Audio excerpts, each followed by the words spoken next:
Dear audience, আপনারা দেখছেন যে যেখানে পুরো বিশ্ব অপেক্ষা করছে স্পেন আর আর্জেন্টিনার ম্যাচ উপভোগ করায়, ঠিক সেই সময় আমার ডানে এবং বামে দেখেন আমি আকাশিনা হোল্ডার সেটে নিয়ে এসেছি দুইজন স্মার্ট ড্যাশিং হ্যান্ডসাম কিন্তু নির্লজ্জ ফ্যান।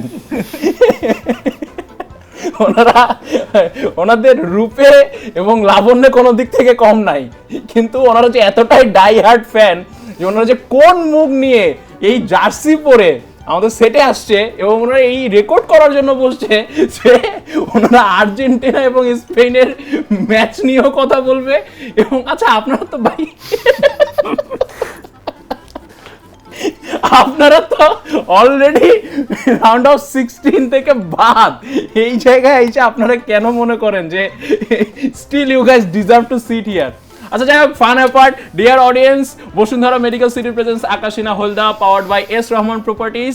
আপনারা দেখছেন বাংলাদেশ প্রতিদিনের মাল্টিমিডিয়া প্ল্যাটফর্মে। আমি সোহাগার নাফিস, পুরো বিশ্বকাপ জুড়ে আছি আপনাদের সাথে। কিন্তু এই বিশ্বকাপে একটু ট্র্যাজেডি হয়ে গিয়েছে, সেটা হচ্ছে আমাদের আকাশিনা হোলদার হোলদা পাখিটা উইরা গেছে। যেহেতু হোলদা পাখি উইরা গেছে, দুইজন হোলদা দর্শককে কোনোভাবে ধরে নিয়ে আসছি। আমি জানি না ওনারা কেমনে বসে আছে, বাট হোপফুলি ওনারা যেহেতু ডাইহার্ড ফ্যান এবং ওনাদের যথেষ্ট লজিক অবশ্যই আছে, কারণ ওনারা আবার আর্জেন্টিনার প্রত্যেকটা ম্যাচ আবার বিচ্ছুর মতো করে দেখতেছে। এবং যেহেতু স্পেনের সাথে খেলা, আমরা দেখবো যে ওনারা কাদেরকে সাপোর্ট করতেছে। ওনাদেরকে আর ট্রল না করি, কারণ ট্রল আপনারা যা করার কমেন্ট বক্সে করুন। জেনে আসি ওনাদের নামটা। আপনার নামটা প্লিজ। আমি ইমতিয়াজ ইমন, ব্রাজিলের ডাইহার্ড ফ্যান এবং বর্তমান সময়ের একজন দুঃখী ব্রাজিল ফ্যান। ঠিক আছে, দুঃখী তো বোঝাই যাচ্ছে, কিন্তু ডাইহার্ড এটাও বোঝা যাচ্ছে। নির্লজ্জ না হলে থেকে আসতেন না। আপনি বলেন ভাই। আমি ফাহিম হাসান, একজন বিখ্যাত ব্রাজিল ফ্যান, যে এখনো হচ্ছে 5টা স্টার বয়ে বয়ে বেড়াচ্ছে। আসলে অনেক ভারী এতটা ওয়েট। আর আমি নেইমার জুনিয়র, কারণ আমি অভিনয় করতেছি। কারণ ওনাদের ইন্টারভিউ আসলে নেওয়া একটু টাফ, কারণ ওনাদেরকে নিয়ে কি কথা বলবো বলেন। ওনারা তো আসছে এখানে আর্জেন্টিনার মানে বাসটা দেওয়ার জন্য, কিন্তু ওনাদের এই সাহসটা হয়নি যে ওনারা একজন আর্জেন্টিনা ভক্তকে নিয়ে এখানে বসবে, কারণ জানে ওই কথা বলার আসলে স্পর্ধা ওনাদের নেই। তো যাই হোক, আর্জেন্টিনা ভক্ত যেহেতু নাই, আপনারাই মিলেমিশে একটু দুধ ভাতের মতো খেলেন। ভাই, আপনারা 5টা ওয়ার্ল্ড কাপ নিছেন, আপনারা একদম ফেলে দেওয়ার মতো টিম না। আপনাদের যথেষ্ট ইতিহাস আছে এবং ফিফাকে এত বেশি রোমাঞ্চকর করার পেছনে আপনাদের ভূমিকাটা অনেক অনেক বেশি। তো এই জায়গা থেকে যদি আমরা আসি, মানে যদিও আপনাদের জার্নিটা, ওয়ার্ল্ড কাপ জার্নিটা যদি একটু রিক্যাপ করতে বলি, এখানে অবশ্যই অনেক ট্র্যাজেডিগুলোই চলে আসবে, কিন্তু আপনাদের তো অবশ্যই রাউন্ড অফ 16 পর্যন্ত আসতে অনেক সফলতাও ছিল। এবং এই সফলতা থাকার পাশাপাশি আর্জেন্টিনার ম্যাচগুলোও আপনারা দেখেছেন, স্পেনের ম্যাচগুলো আপনারা দেখেছেন, ফ্রান্সের ম্যাচ দেখেছেন, জার্মানির ম্যাচ দেখেছেন। আচ্ছা, এই প্রত্যেকটা ওয়ার্ল্ড ক্লাস টিমের ম্যাচগুলো আপনারা দেখলেন, এখান থেকে আপনাদের শিক্ষাটা কি? আগে আপনি বলুন। বসুন্ধরা মেডিকেল সিটিতে নির্মিত হচ্ছে বসুন্ধরা ইন্টারন্যাশনাল হসপিটাল। আধুনিক আবাসন, কমার্শিয়াল স্পেস ও মেডিকেল শেয়ার বুকিংয়ের জন্য আজই যোগাযোগ করুন এস রহমান প্রপার্টিজ। এখান থেকে আসলে ব্রাজিলের জন্য যেটা সব থেকে বড় শিক্ষা ছিল, সেটা হচ্ছে ডিফেন্স লাইনটাকে আরও স্ট্রং করা এবং মিডফিল্ডটাকে আরও বেশি উন্নত করা। কারণ শুরু থেকে যেটা দেখা যাচ্ছিল যে ব্রাজিলের আসলে মিডফিল্ডটা অনেক বেশি দুর্বল ছিল, যার কারণে বারবার হচ্ছে বলটা ডিফেন্স লাইন ক্রস করে আসলে গোল হয়ে যাচ্ছিল। এবং ফরমেশন ঠিক ছিল না, দেখা গেছে যে পজিশন ঠিক ছিল না, তারা হচ্ছে পাস দিচ্ছে, পাস অ্যাকুরেসি অনেক কম। সো এই জিনিসগুলোকে আসলে অনেক বেশি ওভারকাম করতে হবে, কারণ সব দল দেখা গেছে যে সবাই এখন মোটামুটি ইউরোপিয়ান স্টাইলে খেলা স্টার্ট করে দিয়েছে, সেখানে ব্রাজিল এখনও সেই তার পুরাতন সাম্বা স্টাইল ফলো করছে। ফরমেশন ঠিক নেই, টিম কোলাবোরেশন ঠিক নেই, আপনার কি ঠিক নেই? সরি, মানে অ্যাজ আ ফ্যান হিসাবে আপনার কি মাথা ঠিক আছে? না, মাথা তো ঠিক আছে অবশ্যই। মাথা কেন ঠিক? কিভাবে মাথা ঠিক থাকে ভাই? যেখানে আর্জেন্টিনা ফাইনাল খেলতেছে, আপনারা রাউন্ড অফ 16 থেকে আর্জেন্টিনার প্রত্যেকটা ম্যাচের আগে স্ট্যাটাস কমেন্ট দিয়ে ভরাই দিচ্ছেন যে আর যাই হোক সেমিফাইনাল ক্রস করতে পারবে না, সে ইংল্যান্ডও হারাই দিল। এখানে আপনি কি বলতে চান? আপনার মাথা ঠিক থাকে কিভাবে? এখন সময় পরিস্থিতি তো এক এক সময় এক এক ভাবে চলে আসে। আসলে ব্রাজিলেরও খারাপ সময় ছিল, ভালো সময় ছিল, আবার আর্জেন্টিনারও কিন্তু এরকম খুব খারাপ সময় ছিল। তো আমরা বর্তমানে আসলে খারাপ পরিস্থিতির মধ্যে দিয়ে যাচ্ছি, এর মানে তো ব্রাজিল হারাই যাবে না কখনোই। হ্যাঁ, ব্রাজিল হারাবে না ঠিক আছে, আমি তো এটা বলি নাই যে ব্রাজিল হারাই যাচ্ছে, আপনাদের মতো ভক্তরা থাকতে ব্রাজিল হারাই যাবে না এটা আমি জানি অবশ্যই। তো সেই জায়গা থেকে আমরা আপনি ছিলাম, আছি, থাকবো। সেই জায়গা থেকে আপনি কোন মুখ নিয়ে এই ফাইনালটা উপভোগ করবেন? হ্যাঁ অবশ্যই, আমরা তো ব্রাজিলের ফ্যান ছিলাম, এখনো আছি, থাকবো ভবিষ্যতেও। কিন্তু আচ্ছা, এই যে ব্রাজিল যখন রাউন্ড অফ 16 থেকে বিদায় নিল, তারপরে তো আপনাদের আসলে আর করার কিছু নাই, মানে ফিফা উপভোগ করার তো আপনাদের কোনো রিজনই ছিল না। যাই হোক, আপনারা আবার নিজেদের মনকে সান্ত্বনা দিলেন, নিজেদের মনকে সান্ত্বনা দিয়ে আপনারা হচ্ছে ইজিপ্টের সাথে আর্জেন্টিনার যে খেলাটা হলো, কাকে সাপোর্ট করেছেন? এখানে আমরা হেরে গেছি, পরে আমরা তো কখনোই চাবো না যে আর্জেন্টিনা সামনের দিকে যাক। তাহলে ইজিপ্টকেই হ্যাঁ, করেছেন? আমরা অবশ্যই ইজিপ্টকেই সাপোর্ট করেছি। সুইজারল্যান্ডের সাথে আর্জেন্টিনার ম্যাচ, ব্রাজিল ভক্ত আপনি, কাকে সাপোর্ট করেছেন? আসলে এখানে সাপোর্ট যদি করতে হয় অ্যাজ এ টিম হিসেবে, তাহলে ডেফিনেটলি আর্জেন্টিনার বিপক্ষেই করব। কাকে?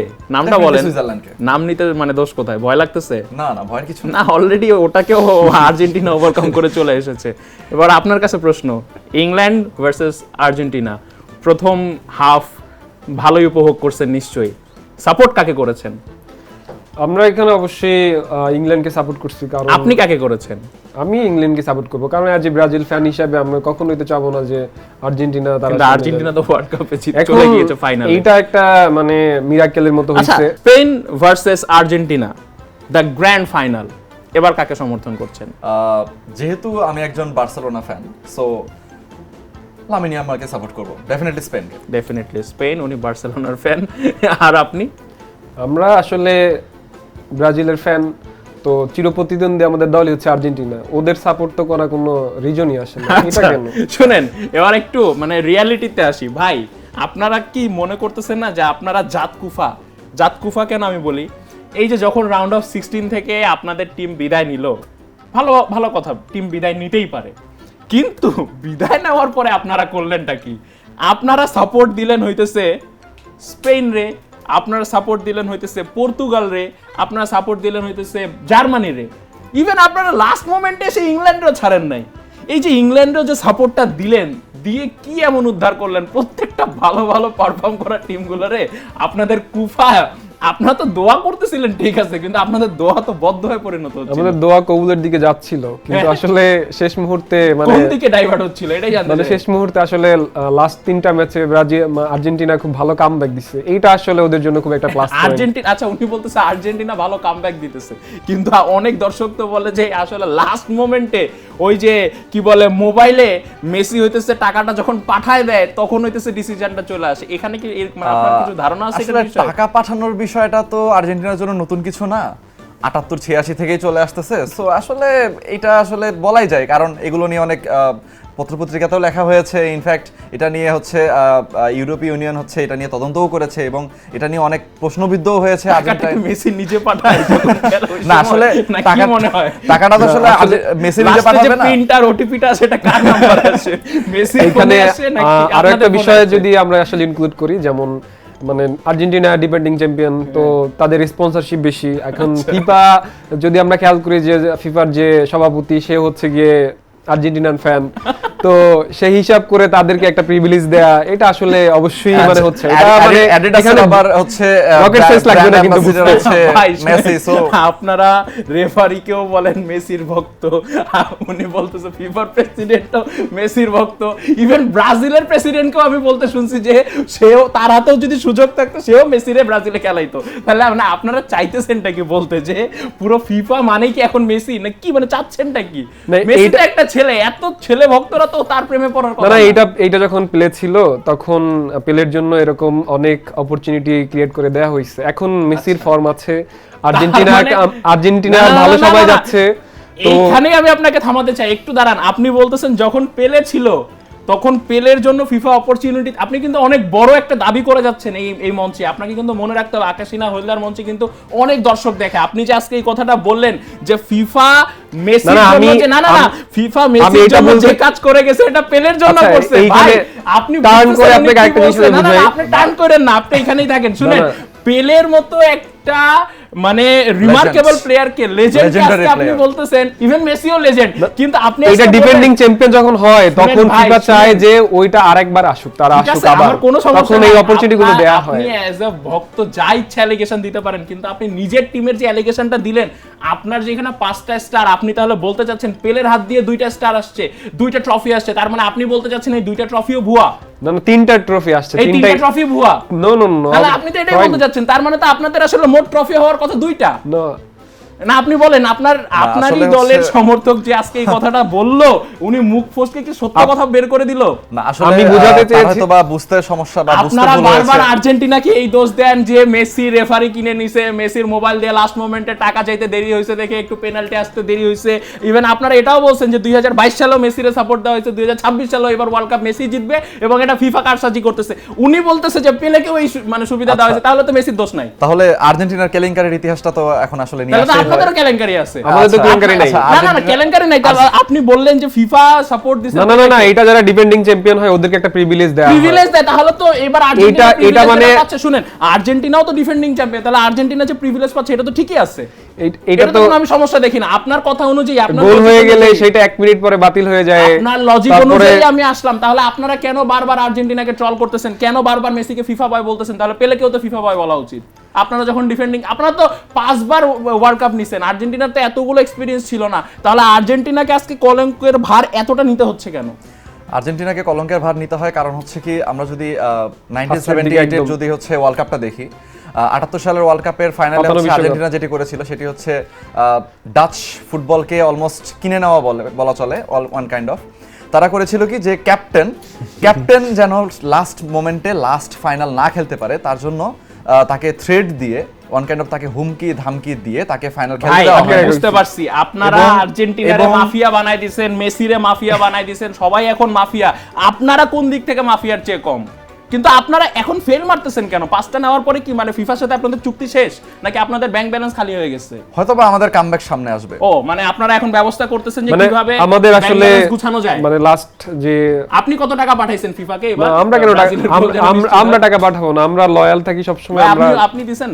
না না না, হ্যাঁ আমরা ভাই টাকা পয়সা লেনদেন করি না। ডিয়ার অডিয়েন্স, আপনারাও যদি এইভাবে ওনাদের মতো টাকা পয়সা দিয়ে থাকেন, এবং যেহেতু অলরেডি ব্রাজিল টিম থেকে মানে বসুন্ধরা মেডিকেল সিটিতে নির্মিত হচ্ছে বসুন্ধরা ইন্টারন্যাশনাল হসপিটাল। আধুনিক আবাসন, কমার্শিয়াল স্পেস ও মেডিকেল শেয়ার বুকিংয়ের জন্য আজই যোগাযোগ করুন। S Rahman properties. এটা আর্জেন্টিনা করে, এটা ব্রাজিলরা করে ওয়ার্ল্ড না কাপ থেকে কখনো। বের হয়ে গেছে, ট্রানজাকশন কিন্তু ব্রাজিলে সাকসেসফুল হচ্ছে না। 2030 সালে আপনারা ভালোভাবে কামব্যাক দেন, টাকা পয়সাগুলো এখন থেকে জোগাড় করে মানে একটা সুন্দর ব্যাংক অ্যাকাউন্টে রাখেন, যেন একসাথে ঠিক সময়ে পৌঁছাতে পারেন এবং আপনারাও যেন পেনাল্টি পান। এবং উনি যেরকম বলেছে যে পেলেও নাকি একসময় এরকম প্রিভিলেজ পেয়েছে ডিফেন্ডিং চ্যাম্পিয়ন হিসেবে, এর সামনে যেন নেইমার যদি না হয়, অ্যাটলিস্ট ভিনিসিয়াস জুনিয়র যেন এই প্রিভিলেজগুলো পায়। দর্শকদের কাছে আকুল আবেদন। নাকি আপনাদের কিছু বলার আছে? না, বলার নাই, এটা আমি বুঝতে পারছি। যাই হোক, আমরা অনেক মতামত শুনলাম, আপনাদের ডিসকাশন শুনলাম, একটু হিউমারাস ছিল বিষয়টা। বাট এখন আমি আপনাদেরকে জিজ্ঞেস করতে চাই, সেটা হচ্ছে আর্জেন্টিনা এবং স্পেন এই খেলাটা তো আমরা ফাইনাল উপভোগ করব, বাট আমি যদি জিজ্ঞেস করি যে পুরো জার্নিটাতে, ওয়ার্ল্ড কাপ জার্নিটাতে ব্রাজিল এবং আর্জেন্টিনার মধ্যে কি ডিফারেন্সগুলো আপনাদের চোখে পড়েছে, আপনি বলুন প্লিজ। ব্রাজিল এবং আর্জেন্টিনার মানে খেলার মধ্যে যেটা সব থেকে বেশি ডিফারেন্স ছিল সেটা হচ্ছে যে টিম ফরমেশনটাতে ব্রাজিলের অনেক বেশি হচ্ছে ঘাটতি ছিল, যেটা আর্জেন্টিনা ছিল না। কারণ লিওনেল স্কালোনি প্রায় অনেকটা সময় ধরে আর্জেন্টিনা টিমের সাথে আছেন এবং 2022 বিশ্বকাপটাও তারা নিয়েছে। সো তাদের কাছে আসলে টিম ফরমেশনের ক্ষেত্রে খুব বেশি একটা চ্যালেঞ্জিং হয়নি। কিন্তু আমাদের যিনি কোচ ছিলেন তার জন্য কিন্তু টিম ফরমেশন করাটা খুব বেশি চ্যালেঞ্জিং ছিল, কারণ তিনি রিয়াল মাদ্রিদের কোচ ছিলেন এর আগে এবং তার ব্যাকগ্রাউন্ড অনেক বেশি ভালো, এবং তিনি হঠাৎ করে এসে 1 বছরের ভিতরে একটা ভঙ্গুর একটা টিম, সেই টিমকে আসলে সাজিয়ে গুছিয়ে বিশ্বকাপের জন্য তৈরি করা, এটা তার জন্য খুব বেশি চ্যালেঞ্জিং ছিল। ভঙ্গুর টিম সাজিয়ে গুছিয়ে তৈরি করা, একটু বিষয়টা আবেগঘন অবশ্যই। আপনি কি মানে আবেগে কেন্দ্রে দিচ্ছেন? না, আসলে এখানে কান্না করা আসলে কিছু নাই, কারণ মানে দিন যাবে দিন আসবে, সময় যায় সময় আসে, পরিবর্তন হবে অবশ্যই। যেমন আসলে আমাদের এই ওয়ার্ল্ড কাপে আসলে আপনার আবেগঘন আমার এইখানে একটা জিনিস, একজন আর্জেন্টাইন ডাইহার্ড ভক্ত কিন্তু চলে এসেছে আপনাদেরকে টিস্যু দিয়ে সাহায্য করার জন্য, ঠিক আছে? না, আমার টিস্যু লাগবে না, থ্যাংক ইউ। আপনি মনে হয় বিষয়টা একটু গুলিয়ে ফেলছেন, হ্যাঁ, বেশি আবেগী হয়ে যায় না। হ্যাঁ, আপনি কি পারবেন ওয়ার্ল্ড কাপটা নিতে? দেখি কি হয়। আচ্ছা যাই হোক, আপনারা একটু টিস্যু দিয়ে মুখ টুক মুছে নেন, কান্নাকাটি করিয়েন না। হ্যাঁ তবে আসলে জি, আপনি আমাদের বলছিলেন please। আমাদের আসলে মানে লাস্টের দিকে যে কম্বিনেশন, চোখটা মুছে নেন, চোখটা মুছে না সমস্যা নেই, আসলে আমার চোখে জল নেই, মানে কালো চশমা ভালোবাসি তাই বললাম। আর শুকিয়ে গেছে আর কি চোখ, আর কত কান্না করে তাই না? আপনিও আবার হ্যাঁ বলছেন, তার মানে আপনিও কত রাজ্যে কেঁদেছেন রাউন্ড অফ 16 এর পরে। না, আমাদের আসলে ভাই যেটা বললো যে আসলে কোচের যে আমাদের লাস্ট 3টা জিতে যাওয়ার পরে তারপরে দরিবাল আসলো, তারপরে আরেকজন আসলো, তারপরে আবার এখন আসছে আমাদের ইউরোপের যে মাস্টার মাইন্ড বলা হয় কার্লো আনচেলত্তি। আসলে একটা ফরমেশন সাজানো এটা একটা বেশি টাইম লিমিটেশন লাগে। তো এই জায়গাটা আসলে আরেকটা জিনিস যদি আমি ইনক্লুড করি সেটা হচ্ছে আমাদের যেমন রদ্রিগো ছিল, এস্তেবাও ছিল, তারপরে আর হচ্ছে গিয়ে রাফিনা ছিল, এই যে আসলে প্লেয়ারগুলো খুব ভালো খেলতেছিল। তো একটা মুহূর্তে এসে আসলে ব্রাজিলের যখন একটা ভালো পর্যায়ে চলে আসে তখন ওদের ইনজুরি জিনিসটা ওদের পিছু ছাড়ে না। এইটা আমি আসলে মনে করি যে ব্রাজিলের জন্য খুব একটা খারাপ সিচুয়েশন বা মানে খুবই ব্যাড লাগ। না, আপনার মতামতের সাথে আমি অবশ্যই অ্যালাইন করছি যে যখন ফুল কোলাবোরেটেড টিমটা থাকে না তখন আসলে ফুটবলের মতো একটা খেলাকে এগিয়ে নিয়ে যাওয়া এবং লাস্ট মোমেন্ট পর্যন্ত আসলে ধরে রাখা খুব টাফ হয়ে যায়। এটা আমি অডিয়েন্সদের সাথেও শেয়ার করতে চাবো, যদি আপনাদের এরকম কোনো আবেগঘন মুহূর্ত থেকে থাকে পুরো ওয়ার্ল্ড কাপ জুড়ে ব্রাজিল ভক্ত সবথেকে হয়ে। বেশি খারাপ লাগা হচ্ছে আমাদের নেইমারের জন্য। অবশ্যই নেইমারের জন্য খারাপ লাগাটাই খুব স্বাভাবিক। আপনাদের কি কি স্মৃতি ছিল এই ওয়ার্ল্ড কাপ জুড়ে আপনারা কমেন্টে জানাবেন। আজকে বিদায় নিচ্ছি এই পর্ব থেকে, আমি সোহাগার নাফিস। দেখা হবে অন্য কোনো পর্বে। যাওয়ার আগে ছোট্ট একটা ইনফরমেশন দিয়ে রাখি, আপনারা যদি বসুন্ধরা ইন্টারন্যাশনাল হসপিটালের একজন গর্বিত শেয়ারের মালিক হতে চান, শুধুমাত্র 10 লক্ষ টাকা বুকিং মানি দিয়ে হয়ে যেতে পারেন গর্বিত শেয়ারের মালিক। দেখা হবে অন্য কোনো পর্বে। আসসালামু আলাইকুম।